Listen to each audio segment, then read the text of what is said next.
The latest update for Battlefield 2042 has come out, and it is a big one. It has reintroduced the class system to the Battlefield franchise, something they should have never removed in the first place, but it is back in the game. I've been playing it a whole lot. I got some thoughts. We're going to discuss my opinion on the matter. We're going to just kind of go over the patch notes as a whole and discuss the update. Now, if you're a fan of Battlefield or first-person shooters in general, I strongly recommend you subscribe to me here on YouTube. I make a lot of content around first-person shooters with a focus on Battlefield, and make sure you like this video if it proves to be helpful. But let's get on with it. So, Update 3.2 for Battlefield 2042 came out on January 31st. An overview of some of the changes here in this update. They've reintroduced the class system, so now you can play as Assault, Engineer, Recon, and Support. You can customize your classes now with class equipment, class gadgets, and weapon proficiencies. They have reworked the map Breakaway, added some more new vault weapons, the M39 EMR, the MTAR-21, and the PP-2000. We have new suppressors, more scopes, including thermal scopes.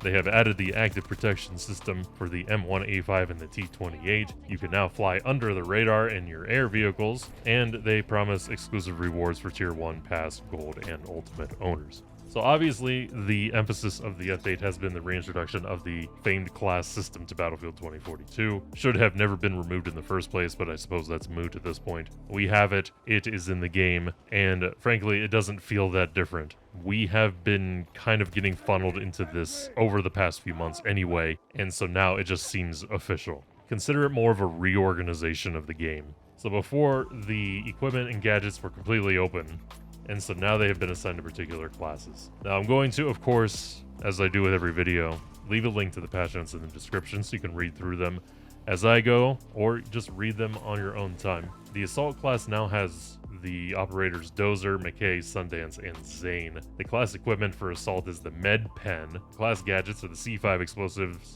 IBA armor plates, M18 claymores, which is a new item, and the smoke launchers. The engineer operators are Boris, Crawford, and Lise? I don't know.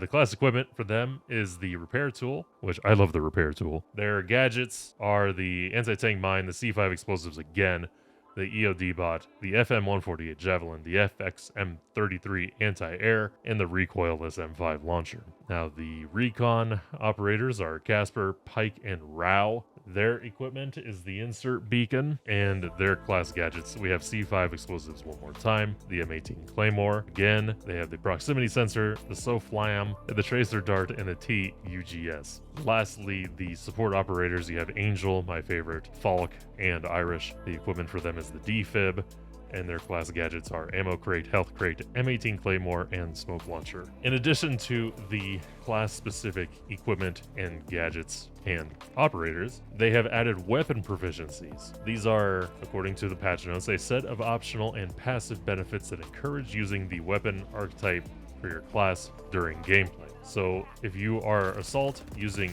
assault rifles, you will get 3 extra mags. If you're Engineer using LMG, you will get improved dispersion while crouched or prone. Recon using a sniper rifle gets immediate, constant, and steady scope. And Support using the SMGs will get a faster draw time. The Breakaway map has been remade, and the changes are immediately apparent. They have redone large swaths of the map. If you saw the trailer, you already have a very good idea of what's changed. I'm not going to go over everything that's different, but I strongly recommend you check out Breakaway. Thermal scopes are added. I've never been a big fan of thermal scopes. I think they're a crutch. While they are a gadget that people use in warfare in real life, I feel like it's a little difficult to balance thermal scopes.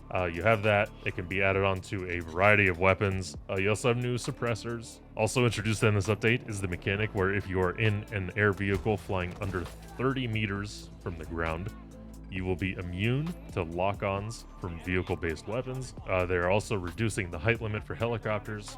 Previously, they said they saw pilots flying high and unleashing havoc with very little response as lock-on launchers were unable to reach that high. Says this tweak will help bring those helicopters down to the ground, literally. Haha. This change does not currently affect jets or missiles that are already fired. I like this change. However, I do feel like anti-air in 2042 is underpowered. We need more options, and they need to be more reliable. It also shouldn't take 6 rockets to take down a vehicle. That may be an exaggeration, but it certainly feels like 6. The new vault weapons, if you are a longtime subscriber of mine, you know how I feel about the vault weapons. They are boring and bland, and they all feel the same. Hopefully these are a little bit different this time around, but I have opinions and I'm saving those for the end of the video. You have the M39 EMR, which is like a marksman rifle. You have the MTAR 21, the assault rifle, and the PP2000, which is an SMG. If you've played a first-person shooter in the last 20 years, you know what these guns are. M39 EMR, like I said, is a very solid marksman rifle. The MTAR is a bullpup rifle, assault rifle, pretty solid. Mediocre damage output in my experience. PP2000 SMG with a 40-round mag, lightweight, and high rate of fire. The exclusive rewards for Year 1 Pass, Gold, and Ultimate Owners mentioned by them. It says if you missed out on unlocking Tier 0 Premium Battle Pass rewards for Season 1 or Season 2, you'll find that these are now unlocked for you upon logging into the game for the first time once the update has gone live. This will include the following items. The All-Seeing Eyes Legendary Specialist set for Angel, which I rock all the time and looks badass. The Lightbringer Legendary Weapon Skin for the AC-42, the Ghost Assassin Player Card Background, the Omniscient Player Card Tag, and then in Season 2, you have the Undeniable Legendary Specialist set for Boris, the Red Eye Legendary Weapon Skin for the DXR-1, the Mountain King Player Card Background, and the Wolverine Player Card Tag. You will also receive the Specialist Lise and Crawford, of course, upon login. None of the specialists are locked behind paywalls. And then there's a whole bunch of changes they made for balancing and bug fixes. Now, some of the more nuanced changes that I would like to point out real quick. The UI is very different. Something that I actually really like, and I mentioned this on my stream, was that you can now, in the class setup screen, you can switch between the Battlefield 2042 era, the BF3 era, the Bad Company 2 era, and the 1942 eras, and customize your soldiers for each one. So that's really cool. Now when you look at the scoreboard, you can see which class each person has chosen. If you've never played a Battlefield game with classes, they had a nice little tutorial at the beginning. They've added biographies for the specialists to help you get to know the specialists, their backstories, and what they stand for. And the utility weapon category has been renamed to the tactical weapon category. Now, one of the bigger changes also, and it doesn't actually apply to me because I'm a PC player. However, if you use a controller or if you play on console, the controller mappings are different.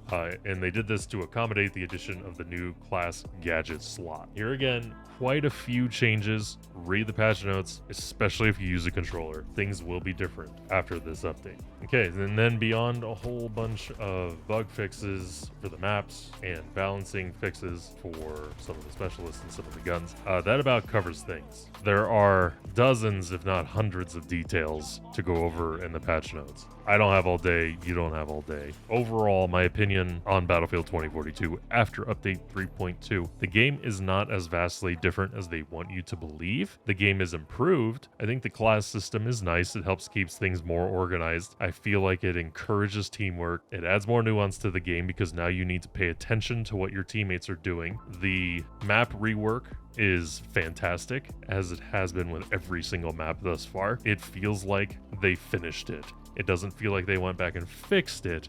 They just went back and finished it. But regardless, the map rework, fantastic. Go check it out right away. The vault weapons, I've only used 2 out of the 3. I used the MTAR and the PP2000 SMG.